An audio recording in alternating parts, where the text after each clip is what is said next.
Okay, so right now I'm walking my dog. This is my dog. Hey, say hello. Say hello. But this is not an internet dog video. TJ complains about thing. St. Patrick's Day. Hoi, don't tread on me culture. Hey, shut up and get drunk. So St. Patrick's Day is Saturday, and I'm not going to make a long rant about this. I'm going to try to keep this down to a couple minutes.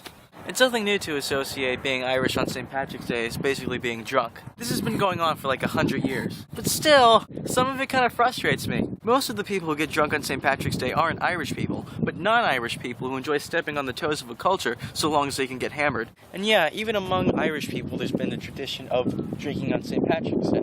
Americans take St. Patrick's Day to a whole other level than actual Irish people do. And that's largely because the holiday itself has an important place in American history. For like the first half a century or so that America was a country, Irish people were okay because all the Irish people who came to America were educated Protestants. But then the potato famine hit, and next thing you know, we have Catholics. And historically, Americans have not taken too kindly to Catholics. So yeah, Irish people were oppressed for a long time in America, and St. Patrick's Day for Irish people everywhere, in England too, when like Britain's being like this imperial tyrant to Ireland. And here in America, where Irish people are an oppressed minority, St. Patrick's Day is just historically represented this defiance, you know, embracing your culture when everybody else hates it. And for a long time, everybody else did hate it, except for the politicians. Because one thing that Irish people in America were good at was voting. Irish people in America learned to get a voice by voting for politicians who supported Irish people. And so a lot of politicians learned to, support Irish people. That's why when politicians have gone out to organize St. Patrick's Day, they've been significantly bigger deals than, say, an Italian Pride Day parade. Like, yeah, St. Patrick's Day has been a big time to, celebrate their culture and celebrate their origins. People don't know what St. Patrick's Day is even about. It's about St. Patrick, obviously. People don't know who he is. He's the guy who came to Ireland and converted them to Catholicism. And it was one of those rare instances when converting someone to Catholicism did not involve enslaving them and forcing the religion on them. St. Patrick was this cool dude who actually tried to convince people that Catholicism was a good thing. And maybe if you're like an anti-religious person, that's not such a big deal. I'm not a religious person, but it's kind of a step up from paganism and entrance into the modern world. And it's still a huge thing of the culture. Like Irish culture is still largely blended with like their pagan origins. The Celtic cross, which is cool. The Celtic cross has like the Christian symbol, the cross.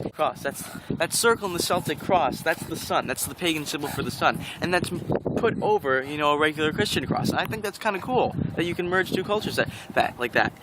That like backstory of a culture. And Irish culture is cool.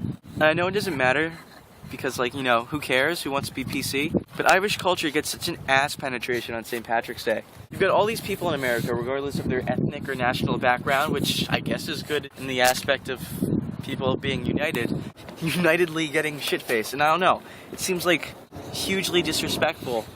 Not just, I can't tell people to go, oh, don't get drunk, be respectful of Irish culture. But still, it seems really ridiculous that Irish people get the bad rap for that drinking thing. The big drinks in Ireland are whiskey and beer. Those have 4 to 8% alcohol, I don't know. In Japan and Russia, they have sake and vodka. Those are 20% alcohol. Also, people associate the whole culture with this one day of the year that isn't even about drinking, and they think of that as a day for drinking. Germany has Oktoberfest, okay? That is literally an entire month dedicated to drinking. I mean, yeah, it's about the harvest. It's about the schnapps harvest. But that is literally part of how you're supposed to celebrate Oktoberfest, is by drinking all month long. And they get no bad drinking rap. It seems kind of weird to me. And there's better ways to celebrate your cultural identity than getting smashed. So yeah, happy St. Patrick's Day. And maybe you can celebrate by learning a couple things about Irish culture. And if you do get drunk, learn about the culture you're getting drunk for. Subscribe, please. Germany, an entire month dedicated to drinking. And they get nowhere near as much alcohol-based recognition as Ireland does.